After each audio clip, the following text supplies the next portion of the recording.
Hello again. I'm going to make a small batch of profiteroles today. I only want to make about 9 or 10, but if you want to make 20 or so, you'll need to just double all of the ingredients, but you will need to have quite a big piping bag for that. So I've got the oven on to gas mark 7, which is 210 Celsius, 190 if you've got a fan oven. And the first thing to do is get the tin ready, and I've got a hard anodised baking tray which I need to grease.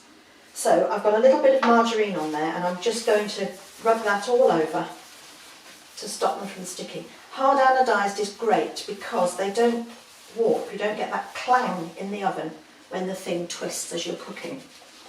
Now, you need a saucepan. This all happens on the top of the cooker, and into the saucepan I'm going to put 75 mils of water, and to that I'm going to add 28 grams of unsalted butter. And I'm going to go over to the cooker and boil that, but once it's boiled I need to be able to add my flour straight away, and I've got to sieve it. So I've got it ready, and there is in here 35 grams of plain flour.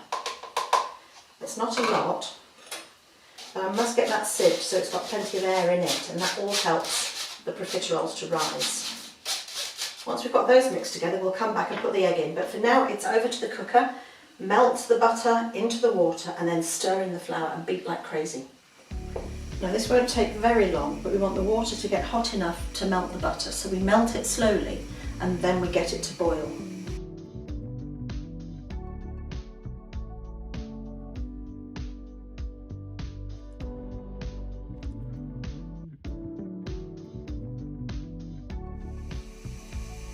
Now the butter has nearly melted.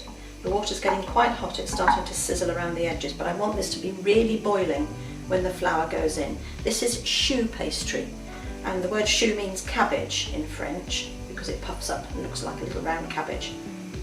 So we're getting a good boil, and the next thing to do is turn off the heat and get ready to tip your flour in. You can hear it sizzling. In it goes all at once, and stir. Now it looks very, very unpromising, but don't worry about this. You get this stir like crazy, and you'll finish up with a very soft ball of mixture. See how it rolls around the inside of the pan? That's all mixed in.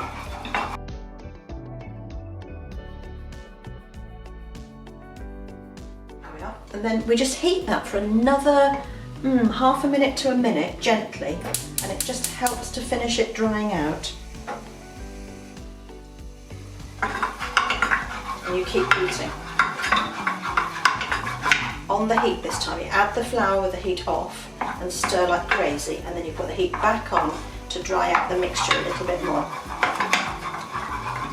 Right, now I can tell that's dried out, so I'm going to go back over to the worktop and let it cool for a little bit, and then I start to add the egg. Now I've just given it a bit more stirring to cool it down, because if it's too hot when the egg goes in, you'll get scrambled egg. So just cool it a little bit, and while it's cooling, crack your egg into a little container. Watch out for shell. So no shell, and we'll give that a beat. Right, so that's beaten. And the next thing to do is gradually work that into our saucepan. So a little bit at a time, probably, too much has gone in there. That's that thick white that's just run in as well. But get that all mixed in. And it does look really unpromising to start with, but don't worry about it, it will be okay. And I hope you realise these are best on the day that you make them, so it's no good doing it the day before. It's better if you do it actually on the day that you want to eat them.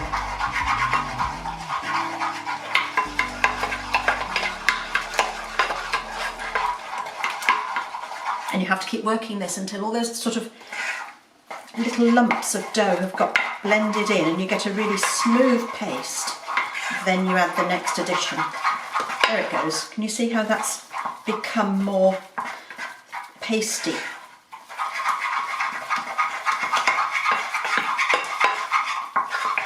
And now we add the next bit of egg. Let's try try and do half of what's in there.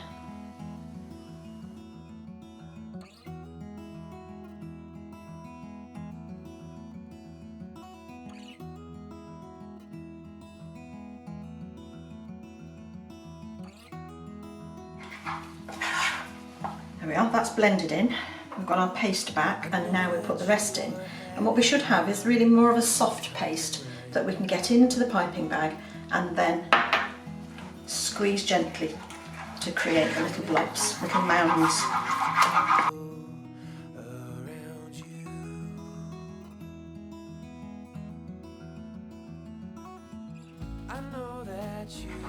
There we are, that's it. Okay, so we've got a soft paste that's going to go into the icing bag, the piping bag I should say.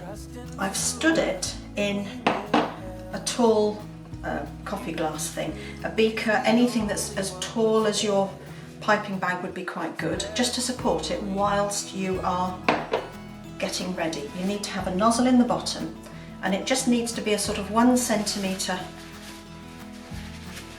diameter that goes down into the bottom of your bag in the glass, turn the top over and that will support your piping bag while you're putting the paste in there. So get out as much as you can and put the spoon in and just wipe it off with something else if you can. This is where you're likely to get into a bit of a muddle. It's messy. More of your mixture. You can always use the bag itself and your fingers to wipe it off. And what you want it to do really is drop down a bit into the bag. I'm just trying to get as much out of there as I possibly can, because there isn't a whole lot of this, but I've also got to be sure that I don't make them too big and I finish up with fewer than I expect to get. Right, so there we are. I've got as much out as I can. It's in the bag, and the next thing to do is make sure that the top of your bag is tightly twisted. Now if you put it between your finger and thumb and turn the excess, nothing can come out, and then you can push it down with your hand so it gets to the bottom of the bag. Keep it twisted and then we'll bring in our tray, and I really want to get 9 or 10, so round and twist, lift it off. Don't worry about those points because we can use a little bit of water and flatten those. 2, 4, 6, 7, twist it again, 8,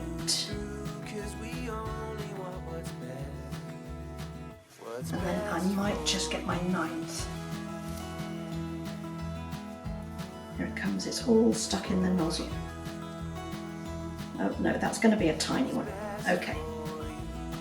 You can see it's a very imprecise art. In order to make the little points go down, dip your finger in some water and just press down.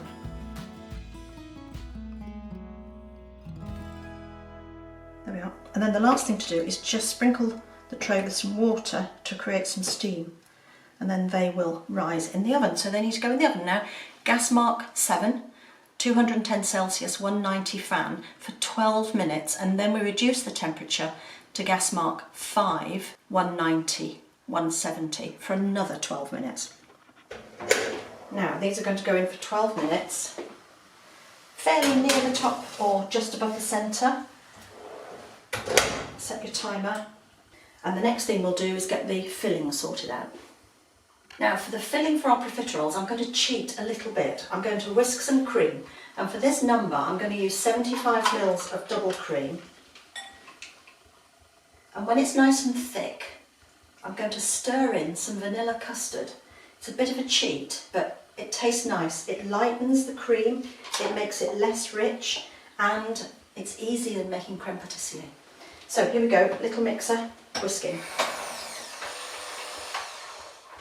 Right, I don't want to turn this into cheese. I'm just going to get that really as thick as I dare. And now, a little bit of custard, just 2 dessert spoons of this.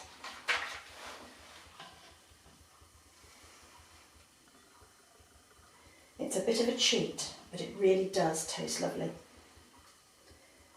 So that's that. And use a fork and just stir that through so you finish up with quite a soft, creamy filling. Be careful when you eat them in case it oozes out. But just get those mixed in.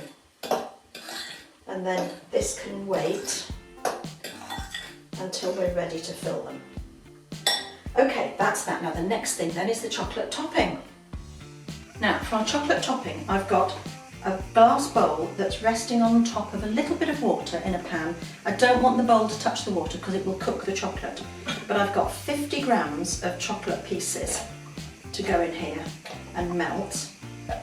And then when it's started to melt, I'm going to stir in just 15 grams of butter and a little bit of water. And that will give us a thin chocolate liquid. And to that we'll add icing sugar. I'll tell you how much when we get there. Let's get this melted. Now the chocolate's melting nicely. And, whoops, it's a little bit wobbly, so be careful. I've turned it down, otherwise you get the steam coming up through the pouring sides on the milk pan. And to this we're going to add a little bit of unsalted butter. It's 15 grams, that goes in. And this will make a soft sauce that won't set on top of your profiteroles. It will be something that just continues to pour a little bit and makes a nice pouring type of topping as opposed to a hard crispy one. So the butter's getting stirred in. I'm going to turn the heat off now because there's plenty of heat left in there. That's stirred together. And some water, 1.5 tablespoons of water.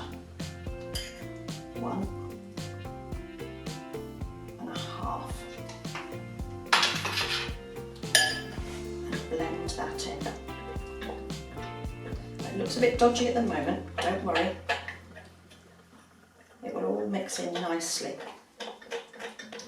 And what we'll do now is take this back to the worktop, and we have to mix in 75 grams of sieved icing sugar next. So,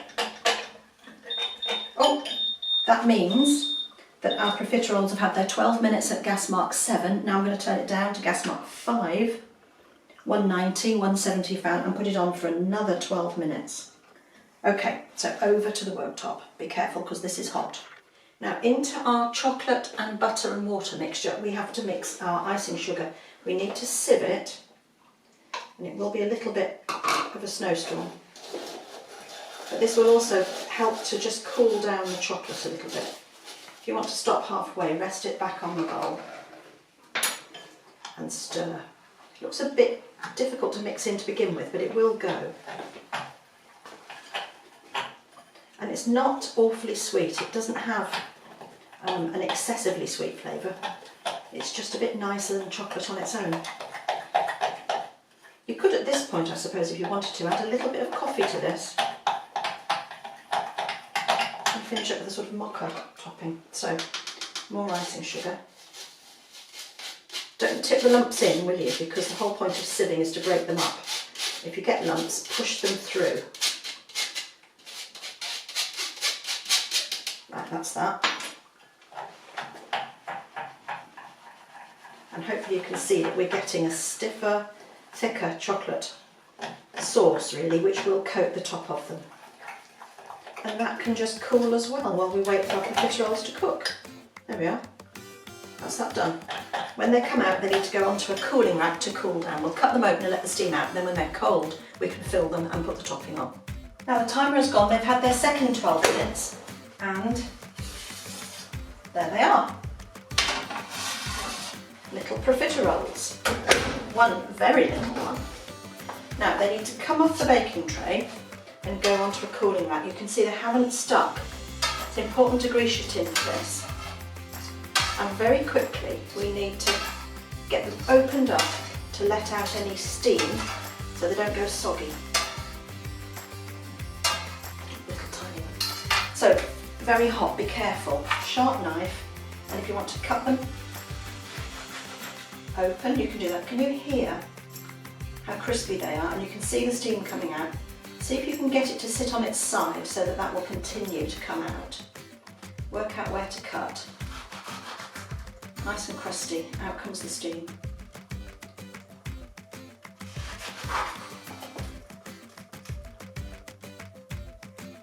And just where to cut.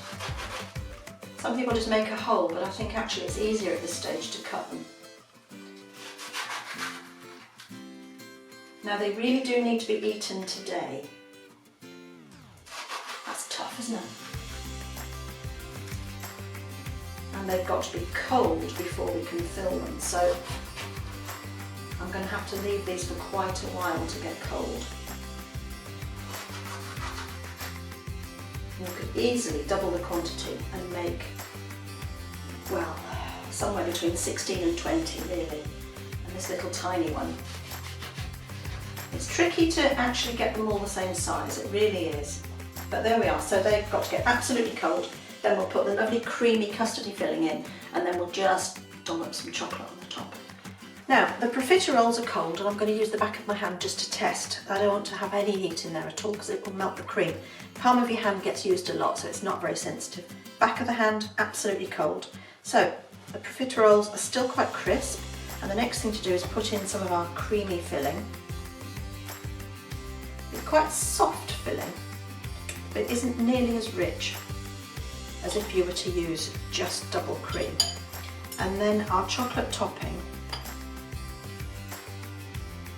you can just gently smooth that over the top. You can see it's never going to set firm, and they go on the plate. So the next one, and you keep going until they're all done. Remember that they really need to be eaten on the day that they're made. They don't keep terribly well because they will go soft. Now, if you want a softer sauce to pour over the top, then I suggest that you just warm that up a little bit if it gets too set. And you keep going until they're finished. So I hope you enjoy these. Have a go, let us know how you get on, like, share, subscribe, all those things. And good luck. Bye.